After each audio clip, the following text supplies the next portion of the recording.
Thursday, September. No, it's October. Yes. Yeah, I'm really losing my mind. October 5th. Anyone excited for the iPhone 4S? Yeah, George. I was so disappointed. I'm not even kidding. I am happy because all you people out there who are following my blog, and if you're not, you should. I'm probably going to pick the iPhone 4 up because it has an 8-megapixel camera. And I know I'm sitting here doing a spot for Apple as if they need it. But yeah, I think I'm going to pick it up just because it's going to make my pictures that much better. Anybody who didn't have the chance to see my first blog I wrote about smartphones and stuff, you might want to check it out. If you guys haven't had a chance, go over to, now that I've learned how to put the links up on YouTube, one of our friends, Mike, educated me on how to do that. You would think that I would know how to do these things as long as we've been doing stuff on YouTube. Go to www.uncutkevin.blogspot.com. And then when you're done there, because his is a one-time shot, who wants to listen to Kevin rant, you can come here. Go to uncutg.blogspot.com and you can see what Papa Smurf's driving. You can see what people in the metro are wearing. You can anything. And you can see statues that rock out with their cock out. Yes. Somehow this stuff finds me. And I feel obligated to take photos. It's and the other nice thing about the iPhone is you'll be able to take pictures from the volume button. So that means I'm going to get even better pictures when people think I'm looking at my phone. Is Apple fucking paying us? No, but... Okay, let's go. Uncutgear.com. That's actually somebody Shouldn't that might... that spot be later? I mean, we can. Yeah, let's just save that one. Let's talk about Hank Williams. Hank Williams. I had the pleasure of listening to Sway in the morning on the way over here. And if you people don't know Sway is an African-American gentleman who works for MTV. He does interviews and all that stuff and whatnot. And he is a very opinionated, loud black man. Like someone else I know. And I have no problem with that. I enjoy it. But he sat out there and said, it was wrong. He shouldn't have said this, comparing him to Hitler. And you know what? I agree 1,000%. But I hope you had that animosity towards Kanye West when he said George Bush hates black people. Right. The thing is that we've said it so many times. You say it, and you're like, I wish I could grab it and bring that shit back. I don't. You know? George, on the other hand, just doesn't give a shit. He says whatever the hell he wants to. But I do have somewhat of a filter. I don't say... Once the camera stops rolling, then Kevin really knows how I feel. Yeah, because we actually have some gentlemen in the studio with us today, the studio being my living room, and as soon as the cameras went off, he goes, okay, is this off the record? Yeah, because I'm not getting quoted for some of the things I say. Right. My mom reads the newspaper. The problem is that Hank Williams, and if you go to my blog, I did a blog about it. The thing is with Hank Williams is that, one, don't do interviews when you got a buzz going on. No. Because you know what? When you go into some rambling, incoherent bullshit, more than likely you're going to say something that you're going to wake up the next morning during your hangover, turn on the news and go, why in the fuck did I say that? That's like Joe Namath. Like right now Joe Namath has been blasting the Jets. Like seriously, you're a functioning alcoholic. Right. No one gives a rat's ass what your old, washed up... You did great in the 50s. Congratulations. Right. You have a Super Bowl ring. You're not relevant anymore. Stop talking. Right. You don't have a front office position. You're not a head coach. I personally don't care what you have to say. Right. Yeah, neither do I, actually. So, I mean... the bottom line is I think when people ask me, do you think Hank Williams meant to say, do you think that's what his views are? Yes, absolutely. I feel like that's his views. I think the man is passionate about his politics. I think the problem is he just made a really fucked up analogy. Yeah, it's bad timing, dude. And you're going to get a lot of people that are going to come out, and nobody wants to co-sign to that shit. No. You know, I mean, you could see, now, Fox and Friends of all networks, you would think that they would be going like just, you know, basically under the table blowing the guy while he was saying this shit. But they just kind of sat there like this, you know, because they were like, uh-oh. You know, we said some ESPN, we're like, yank his intro like that. Yeah, who's going to do the intro? Yeah. Black Eyed Peas? Let's get edgy. Yeah, I mean, you know what I'm saying? I mean, so it's, when you make statements like that, you know, I think we've all made them. I mean, at one time or another, we said, damn, I wish I could take that back. You say it, you can't unsay it, and that was the case with Hank Williams. Now let's talk about somebody else who is absolutely getting annihilated in the media. And this man has, I mean, we are in week 4 of the NFL season, and this player is on the biggest roller coaster ride I have ever seen one play. 1 week he's the hero, next week he's the GOAT, so this week coming up he should be the hero, right? Because he's had 2 weeks of being the GOAT. He kind of does it every other week, you know? Tony Romo. I honestly 100% feel bad for this guy, because it just seems like when he's up... Why? Because he's getting annihilated in the media for being, like, for trying to play the game. He's doing the best he can. He's making a whole lot of money. I understand, but I mean, he's getting annihilated for making mistakes. Like, can you imagine if every time one of us made a mistake, if somebody was there raking us through the media, just trashing us? Is this the same Philly fan? I mean, you weren't acting like this when Terrell Owens was crying a couple years back. No, I wasn't. You know? But that's because he was on my team, and I don't like punk. He's not being a punk about it. Yeah. I mean, he's not saying any. Our media, like Mike and Mike in the morning, Chris Carter says you're terrible. Right. Like, really? How many Super Bowl rings does Chris Carter have? I can't recall. Right. I don't think he has any. I mean, the thing is this. Being a diehard Redskins fan, obviously, I kind of giggle to myself. Chris Cooley? I giggle to myself what's happening in Dallas. But if I look at Tony Romo as a man, he seems like a really cool guy, actually. I'd like he doesn't seem uptight. He always has a smile on his face. He kind of tries to make the best of every situation. He bangs hot chicks. And he bangs hot chicks. So, I mean, what's it not to like about the guy? Except that he's not a Redskin. Thank God, because he'd be choking and making us lose games. Wait. Time out. In all honesty, in the last 5 years, would you have taken any quarterback who suited up for the Redskins over Tony Romo?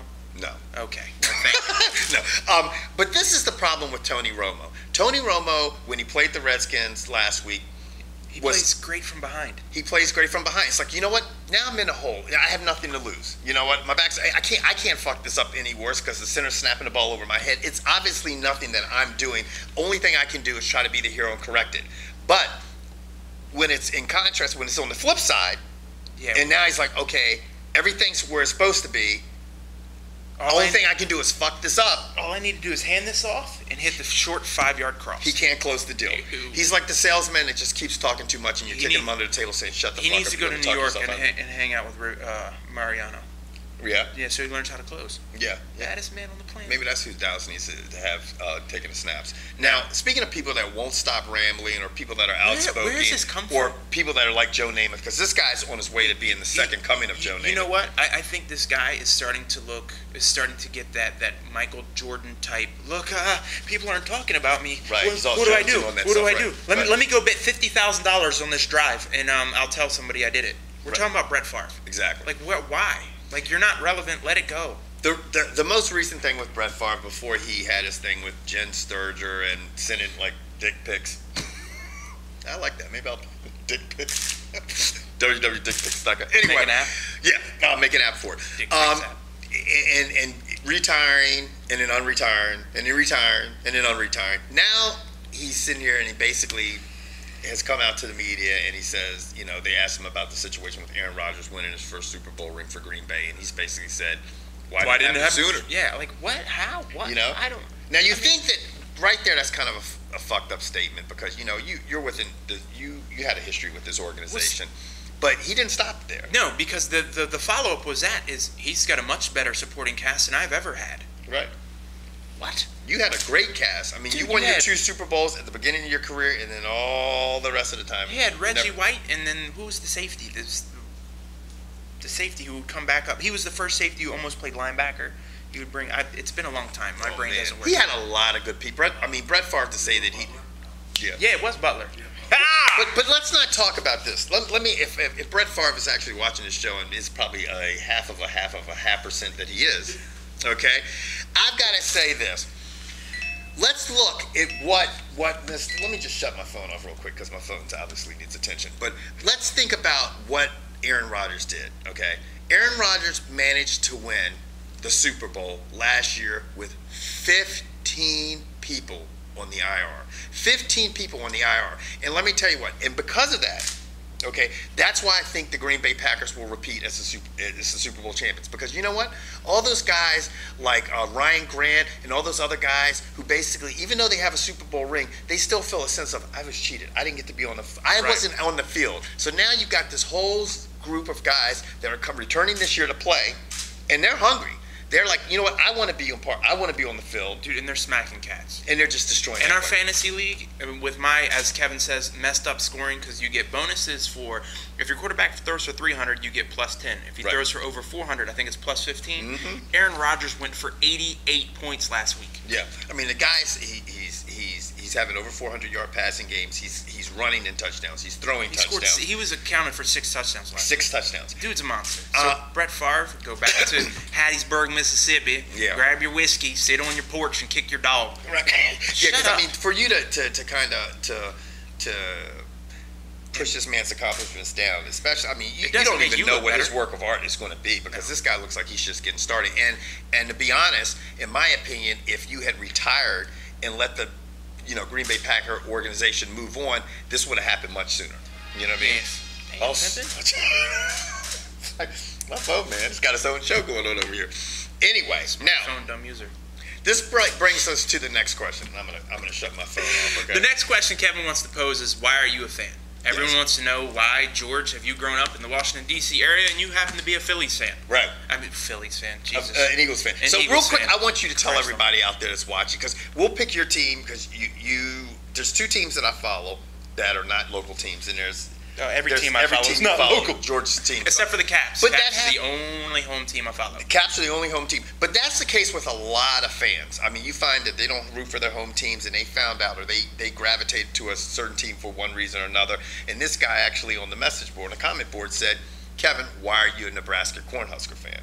So I'm going to tell you my story, why I'm a Nebraska Cornhusker fan.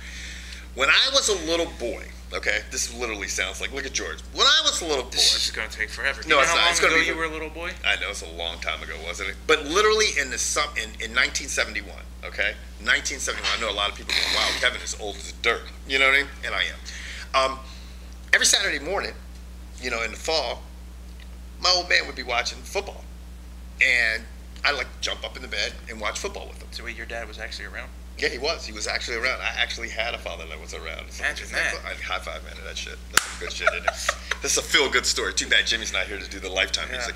So, in that year, when I first got introduced to football, and I first started, watching football, college football, Saturday mornings, just sitting there with my dad, the Nebraska Cornhuskers were like the elite team. They were on the ABC network all the time. They were watching, and so I took to them, because they were the team that I saw. They were the team that was blowing out everybody, and I just thought, wow, they're like the dominant team. And from that moment on, in college football, I was a Nebraska Cornhusker fan. Now, what's your story with the Eagles? I mean, the Eagles and the Stankies. Look, man, here's how it works. When you grow up in this area and everyone tells you, you need to do this, you need to do this, you need to do this, you need to do this, George was like, no, I don't. So that's why I don't cheer for the Redskins. I started cheering for the Eagles probably 88, 89, when I was just starting to get into watching sports on TV. That puts me at 8 years old or 9 years old. Kevin was 30 at that point. But I like the Eagles because it was Clyde Simmons, Reggie White, Jerome Brown, Andre Waters, Randall Cunningham, Keith Byers. I mean, they were knocking cats out. I mean, The Vet was a nasty place to play, and I just enjoyed watching them. I mean, and a place that you could get locked up and wait for your court date. Right, they had a jail in the bottom of their stadium, something like that. And then the reason I'm a Yankees fan is because Nick Swisher is quite possibly the most energetic, fun guy to watch play baseball. I was an Alex Rodriguez fan when he was out there in Seattle. And then he got transplanted to the Rangers. No, I wasn't a Rangers fan. But I also like Jeter. I like A-Rod. I like Teixeira. Cano's probably one of the best hitters in baseball. Granderson's fun. I just like the team. I like the guys on the team. Yeah. And George, I will say this. You've always been not so much a team guy, but a player guy. Yeah, like you like LeBron. I mean, you like LeBron James, and why LeBron was in Cleveland. You like Cleveland, and you just kind of gravitated towards the Heat because you want to see the Heat succeed. Because free agency makes it hard for people to be fans of a team these days. Right. Because you start liking a team because of that player, but what do you do when that player leaves? Should I still? Cleveland sucks. Right. Period. Their basketball team, I don't think could beat Duke. Right. Actually, probably could beat Duke, but still, I mean, they're not good, dude. Right.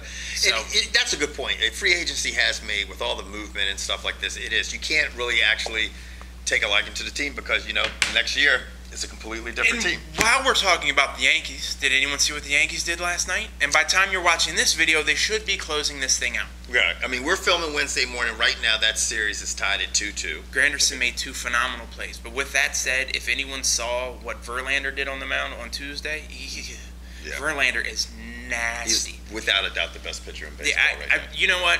They say he shouldn't win the MVP. If it comes down between him and Granderson or Verlander, I'd give the MVP to Verlander. Exactly. Now, I mean, obviously, Texas closed it out with the race, which I didn't see coming. No, I don't think anyone saw it They just coming. turned it on and just went right through them and closed it out. So they're going to be in the ALCS now. On the other side, on the national side, the Phillies are up 2-1 on the Cards as we're filming right now. And what else is? And Arizona's up. No, Arizona's actually down on Milwaukee. The Brewers are looking good. People are saying Milwaukee's going to win the whole thing. They said Milwaukee's the best team in baseball. Me being a Yankees fan, I'd much rather see Milwaukee in the World Series than I want to see the Phillies. I'd like to see Milwaukee because I like to see a change in baseball. But I tell you what, in my opinion, the Philadelphia Phillies are.